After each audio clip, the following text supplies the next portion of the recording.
بسم الله الرحمن الرحيم.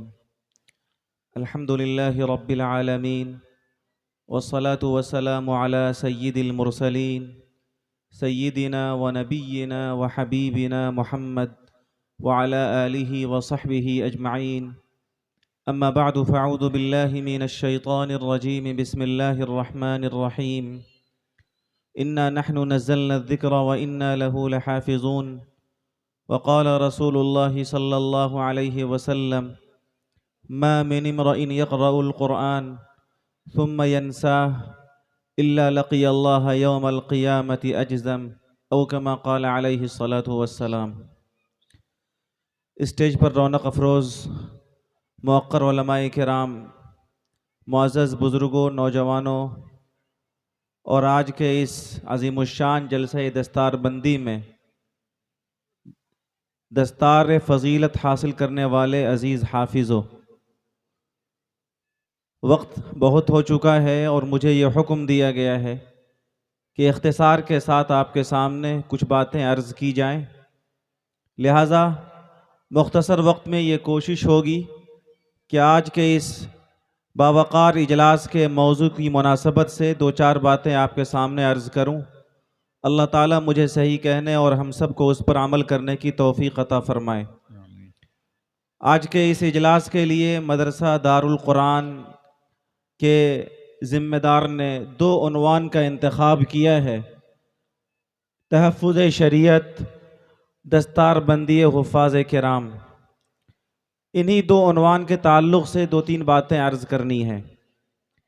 سب سے پہلی بات تو حفاظ قرآن کی دستار فضیلت کے تعلق سے عرض کرنی ہے.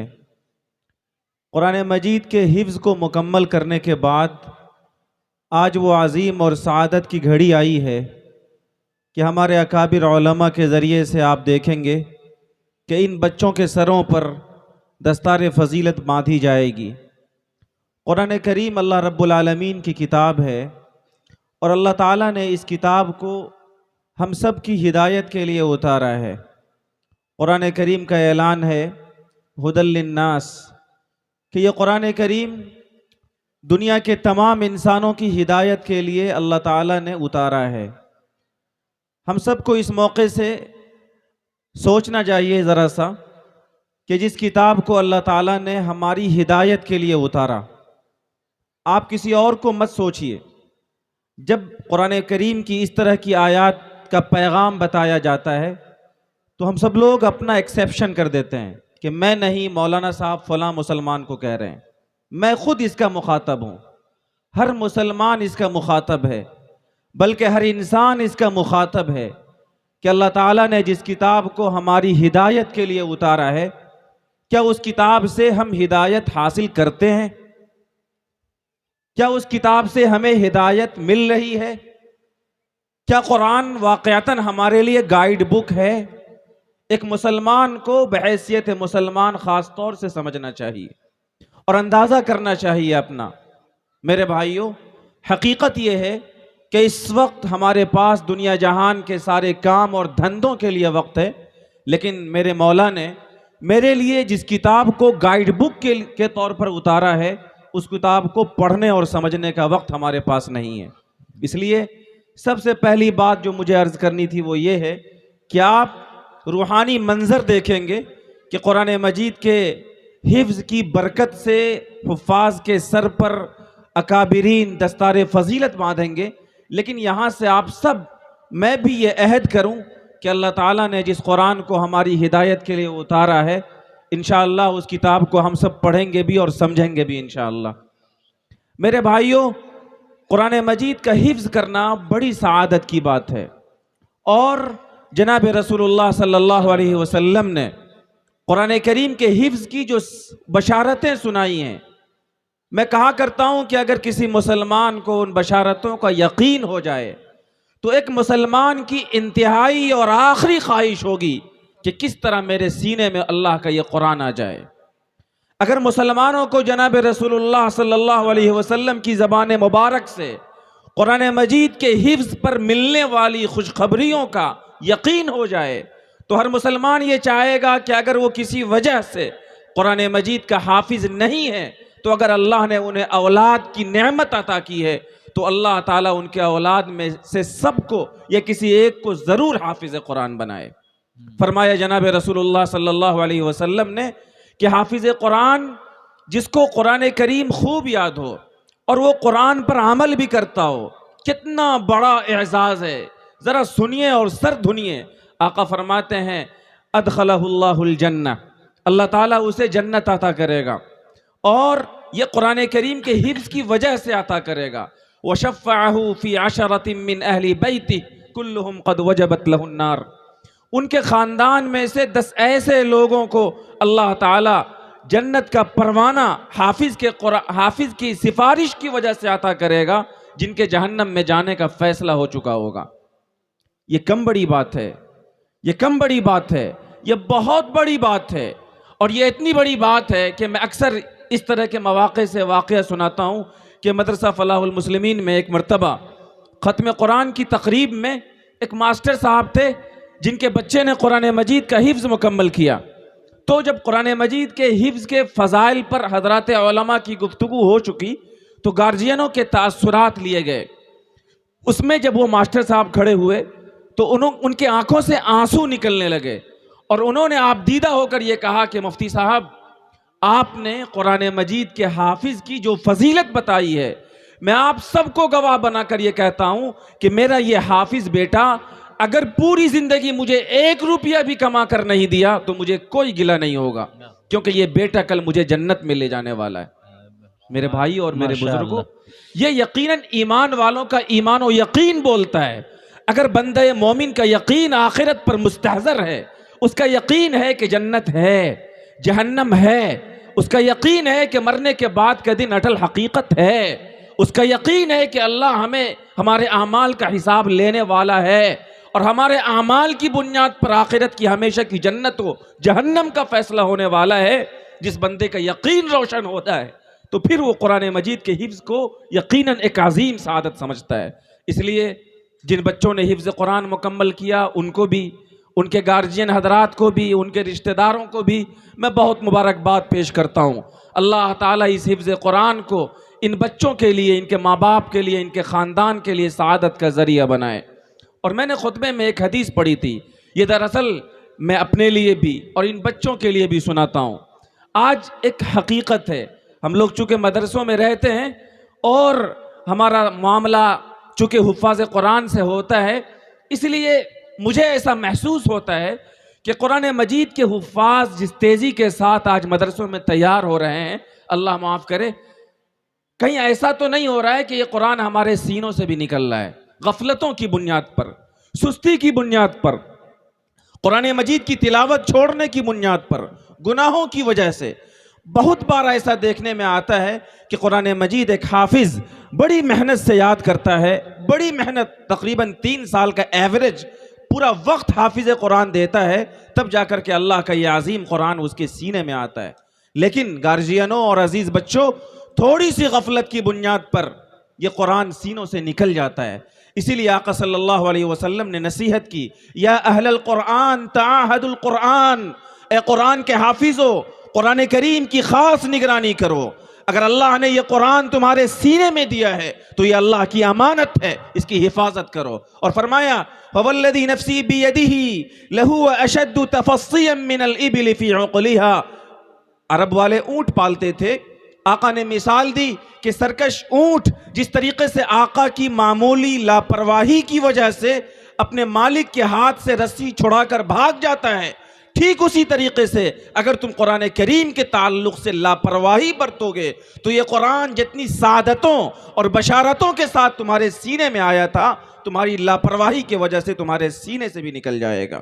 اور جب قرآن سینے سے نکلے گا تو آقا صلی اللہ علیہ وسلم نے بڑی وعید بتائی، خطبے میں میں نے اسی کی تلاوت کی۔ آقا فرماتے ہیں ما من امرئ یقرأ القرآن ثم ینساہ الا لقی اللہ یوم القیامت اجزم، کہ جب کوئی مسلمان قرآن مجید کو یاد کر لیتا ہے اور پھر غفلت کی بنیاد پر اسے بھول جاتا ہے تو اللہ کے اس عظیم انعام کی ناقدری کی بنیاد پر اسے یہ سزا ملے گی کہ کل میدان محشر میں جب وہ اللہ کے سامنے میں آئے گا تو اس کے ہاتھ کٹے ہوئے ہوں گے۔ کوڑ کی حالت میں وہ اللہ کے دربار میں آئے گا۔ اعاذنا اللہ من، اللہ ہم سب حفاظ کی اس وعید سے حفاظت فرمائے۔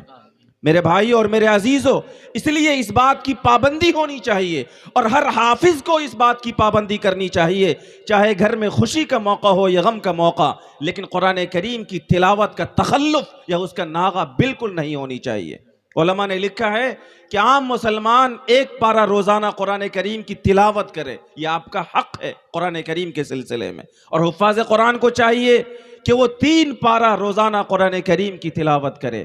ایک حافظ اگر 3 پارے قرآن کریم کی تلاوت کرے گا اور اس کے ساتھ گناہوں سے بچے گا، گناہ یہ ایسی رسوا کن چیز ہے جس کی بنیاد پر آدمی کا حافظہ کمزور ہوتا ہے، علم سینے سے نکلتا ہے، آدمی علم کے فیض سے محروم ہو جاتا ہے، اور قرآن کریم تو سب سے بڑا علم ہے۔ جب آدمی گناہ کرتا ہے تو اس گناہ کی وجہ سے حفظ قرآن کی سعادت بھی سینے سے نکل جاتی ہے۔ تو آدمی اگر 3 پارہ قرآن کریم کی تلاوت کرے اور گناہوں سے اپنے آپ کو بچائے تو یقین ہے کہ اس کے سینے میں اللہ قرآن کریم کی اس امانت کو محفوظ رکھے گا انشاءاللہ۔ میرے بھائیو، یہ باتیں تو قرآن مجید کے دستار بندی کی مناسبت سے مجھے عرض کرنی تھی۔ ایک آخری بات جو تحفظ شریعت کے تعلق سے مجھے عرض کرنی ہے۔ تحفظ شریعت کا مطلب ہوتا ہے اللہ کی شریعت کی حفاظت۔ کیا ہم اور آپ اس جلسے میں اللہ کی شریعت کی حفاظت کرنے کے لیے جمع ہیں؟ کیا ہم اور آپ اللہ کی شریعت کو محفوظ کرنے کے لیے جمع ہیں؟ اگر آپ تحفظ شریعت کے جلسوں کا یہ مطلب سمجھتے ہیں تو غلط سمجھتے ہیں۔ تحفظ شریعت یا شریعت کی حفاظت یہ اللہ نے خود اپنے سر لی ہے، اور میں نے قرآن مجید کی جس آیت کی تلاوت کی ہے اللہ نے اس کے اندر یہ بات فرمائی ہے کہ اس قرآن کو، اس شریعت کو ہم نے اتارا ہے، وَإِنَّا لَهُ لَحَافِظُونَ، اور ہم اس کی حفاظت کریں گے۔ اور اللہ نے اس کی حفاظت کی ہے۔ 1450 سال ہو گئے، پوری دنیا کی طاقتوں نے چاہا کہ دین کو بدل دیا جائے، شریعت کے اندر تبدیلی کر دیا جائے، مسلم پرسنل لاء کو بدل دیا جائے، پوری دنیا نے ایڑی چوٹی کا زور لگایا، لیکن قرآن کریم کا ایک ایک حرف، اس کی ایک ایک آیت، اس کا ایک ایک نقطہ، اس کا ایک ایک پیغام جیسا اللہ نے اتارا تھا ویسا آج بھی موجود ہے۔ قرآن کریم نے کہا یریدون لیطفئوا نور اللہ بافواہہم واللہ متم نورہ ولو کرہ الکافرون۔ یہ دنیا کے تمام باطل طاقتیں یہ چاہتی ہیں کہ اللہ کے اس نور کو بجھا دیں، اللہ کے اس نور کو غل کر دیں اور اپنے منہ سے اسے بجھا دے، واللہ متم نورہ، لیکن اللہ اپنے نور کو، اپنے روشنی کو، اپنی شریعت کو محفوظ کر کے رہے گا، اگرچہ دنیا کے سارے لوگ اسے ناپسند سمجھیں۔ میرے بھائی، قرآن کریم نے کہا لا تبدیل لخلق اللہ، قرآن نے کہا لن تجد لسنت اللہ تبدیلا۔ قرآن کریم کی حفاظت اور اللہ کی شریعت کی حفاظت کی ذمہ داری خود اللہ نے اپنے سر لی ہے۔ اس لیے شریعت کی حفاظت کے تعلق سے ہم اور آپ مطمئن رہیں کہ اللہ اپنی شریعت کی حفاظت کرے گا انشاءاللہ۔ لیکن مسئلہ ہماری حفاظت کا ہے، مسئلہ مسلمانان عالم کی حفاظت کا ہے۔ آج میں آپ کے سامنے بول رہا ہوں اور آپ میری بات سن رہے ہیں، آپ اللہ کی شریعت کے محافظ ہیں۔ یاد رکھیے کہ میں بہت ہلکے اور اختصار کے ساتھ اپنی بات مکمل کر رہا ہوں۔ اللہ کی شریعت محفوظ تھی اور محفوظ رہے گی، لیکن ہم اگر اپنی حفاظت چاہتے ہیں تو ہماری حفاظت کا راستہ یہ ہے کہ ہم اللہ کی شریعت کو تھامنے والے بن جائیں، اللہ کی شریعت کو، اللہ کے اس قرآن کو ہم تھامنے والے بن جائیں۔ یاد رکھیے ہماری اور آپ کی حفاظتوں کا کوئی دوسرا راستہ نہیں ہے۔ اللہ کی شریعت محفوظ ہے اور محفوظ رہے گی۔ اگر مسلمان یہ چاہتا ہے کہ وہ محفوظ رہے اور اس کی نسلیں محفوظ رہیں تو اللہ کی شریعت کی حفاظت کے لیے اپنے آپ کو تیار کیجئے، اللہ کے قرآن کی حفاظت کے لیے اپنے آپ کو تیار کیجئے۔ اس ملک کے اندر عزت و وقار کی زندگی اگر گزارنا چاہتے ہیں تو میرے بھائی اور میرے بزرگوں اپنی نسلوں کی صحیح تربیت کیجئے۔ ابھی استاذ گرامی قدر نے آتے ہوئے آپ کے بچوں کی، ہمارے بچوں کی، ہمارے نوجوانوں کی حرکتوں کا ذکر کیا اور بڑے درد کے ساتھ کیا، اور صورتحال یہی ہے کہ ہم اور آپ اللہ کے اس دین اور اللہ کی شریعت کی حفاظت پر کتنا اترتے ہیں۔ ظاہر سی بات ہے جب آپ اپنا تجزیہ کریں گے، اپنا کیلکولیشن کریں گے تو میرے بھائیوں ہمارے حصے میں آنسوؤں کے سوا کچھ نہیں آئے گا۔ صحیح بات تو یہ ہے کہ اللہ کی شریعت سے ہم جس تیزی کے ساتھ دور ہو رہے ہیں اس سے کہیں تیزی کے ساتھ ہماری نسلیں دور ہو رہی ہیں۔ ہم لوگ بھی آ رہے تھے، نوجوانوں کے تبصرے، نوجوانوں کے علماء سے ملنے جلنے کے انداز سے کہیں سے ایسا محسوس نہیں ہو سکتا کہ یہ ہمارے بچے ہیں۔ یہ وہ بچے ہیں جو اللہ کی شریعت کے حافظین اور حاملین ہیں۔ یہ وہ بچے ہیں جو اپنے ہاتھوں اور اپنے کندھوں سے اسلام کی حفاظت کر پائیں گے۔ میرے بھائی اور میرے بزرگوں، ہم سب کی یہ ذمہ داری ہے، اور حالات حاضرہ میں تو ہم سب کا یہ فریضہ مزید بڑھ جاتا ہے کہ ہم سب اپنے بچوں کی اور اپنے نسلوں کی تربیت کے لیے اپنا وقت فارغ کریں، اپنے آپ کو لگائیں۔ میں ایک حدیث سناؤں، رسول اللہ صلی اللہ علیہ وسلم کے ایک صحابی ہیں حضرت عقبہ بن عامر رضی اللہ تعالیٰ عنہ، انہوں نے ایک موقع سے جناب رسول اللہ صلی اللہ علیہ وسلم سے پوچھا، من نجات، یا رسول اللہ نجات کا راستہ بتائیے، نجات، دنیا اور آخرت کی پریشانیوں سے نجات کا، چھٹکارے کا، دنیا اور آخرت میں اپنی حفاظت کا راستہ ہمیں بتائیے۔ آقا صلی اللہ علیہ وسلم نے 3 نسخہ بتایا۔ پہلا نسخہ بتایا آقا صلی اللہ علیہ وسلم نے کہ تم اپنی زبان کی حفاظت کرو، املک علیک لسانک، اپنی زبان کی حفاظت کرو، تمہاری زبان سے خیر کے علاوہ کچھ نہ نکلے، اچھائی کے علاوہ کچھ نہ نکلے، بھلائی کے علاوہ کچھ نہ نکلے، جب بھی بولو اچھی بات بولو، سوچ کر بولو، تول کر بولو۔ دوسرا بتایا آقا صلی اللہ علیہ وسلم نے، وَلْيَسَعْكَ بَيْتُكَ، اس جملے کو سنانے کے لیے دراصل میں نے یہ حدیث یہاں کوٹ کیا۔ آقا نے فرمایا تمہارا گھر تمہارے لیے کافی ہونا چاہیے، کشادہ ہونا چاہیے۔ ہم لوگ اس حدیث کا مطلب یہ سمجھتے تھے کہ آج یا آنے والے زمانوں میں جس تیزی کے ساتھ فتنے پھیل رہے ہیں، اگر آپ گھر کے اندر رہیں گے تو فتنوں سے محفوظ رہیں گے۔ میرے شیخ محترم دارالعلوم دیوبند کے محتمم حضرت مفتی ابو القاسم صاحب دامت برکاتہم ابھی تشریف لائے تھے، انہوں نے اس حدیث کا ایک اور بہت واضح مطلب بتایا اور دل عشش کرنے لگا۔ حضرت نے فرمایا کہ تمہارا گھر تمہارے لیے کشادہ ہونا چاہیے، اس کا مطلب یہ ہے کہ بلا ضرورت اپنے گھر سے باہر نہ نکلو، گھر کے اندر رہ کر اپنے بچوں کی تربیت کرو، گھر کے اندر اپنا وقت گزارو، اپنے بچوں کو وقت دو، اپنے بچوں کی تربیت پر اپنا قیمتی وقت لگاؤ۔ حقیقت یہی ہے میرے بھائی اور میرے بزرگوں کہ آج دن رات ملکی سیاست پر، عالمی سیاست پر، ہوٹلوں اور چوک چوراہوں پر بیٹھ کر ہم گھنٹوں تبصرہ کرتے ہیں، لیکن گھر کے اندر کھلنے والے معصوم بچے جن کا صاف ستھرا سینہ اور جن کا صاف ستھرا دل اللہ تبارک و تعالیٰ نے بنایا ہے، ان بچوں کے بچپن میں، ان کے قلب و جگر میں اللہ رسول کی محبت ڈالنے اور ان کی صحیح تربیت کرنے کے لیے ہم اپنا وقت اپنے گھر میں نہیں دے پاتے ہیں۔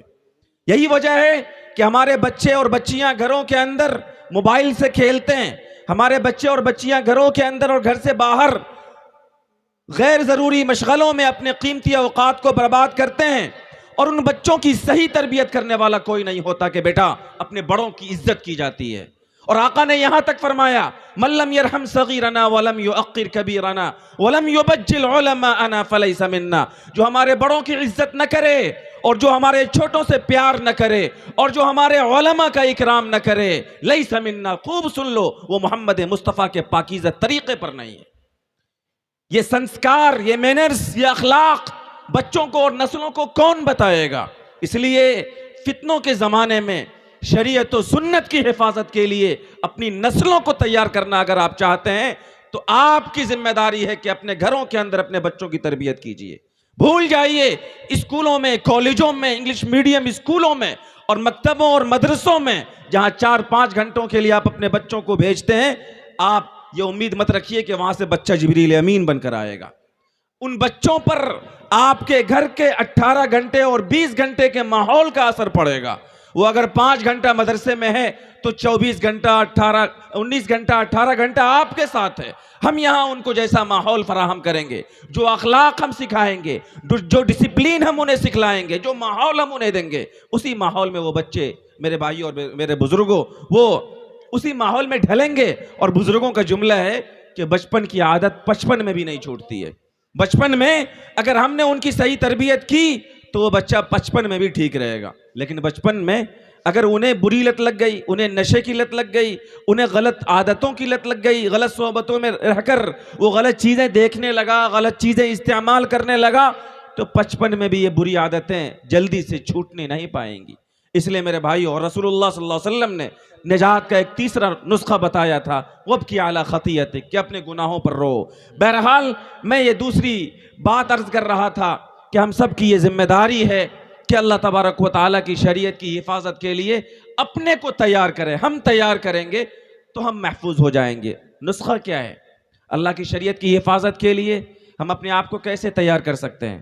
تیار کرنے کا ایک آسان نسخہ یہ ہے کہ جو لوگ آج اس پرفتن زمانے میں دین متین کی حفاظت، اس کے نشر و اشاعت کا کام کر رہے ہیں، آپ کے یہ علماء، یہ مدرسہ دارالقرآن اور اس طرح کے تمام ادارے، اس طرح کے اداروں کو مضبوط کیجئے. اپنے اداروں کو مضبوطی کے ساتھ چلائیے. آپ کے ادارے جس نہج پر ہیں، آپ کی کوششوں سے ادارہ آگے بڑھنا چاہیے، پیچھے نہیں آنا چاہیے. کام کرنے والوں کی حوصلہ افزائی ہو، ان کا تعاون ہو، ان کی ٹانگ کھینچنے کے بجائے ان کا ہاتھ پکڑ کر ان کو آگے کی طرف لے جانے کی کوشش کی جائے. یقین جانیے اس طرح کی سرگرمیوں کے ذریعے سے ہمارے ادارے بھی محفوظ ہوں گے اور ہم بھی محفوظ ہو جائیں گے. اللہ تبارک و تعالیٰ ان پیغامات پر ہمیں عمل کی توفیق عطا فرمائے.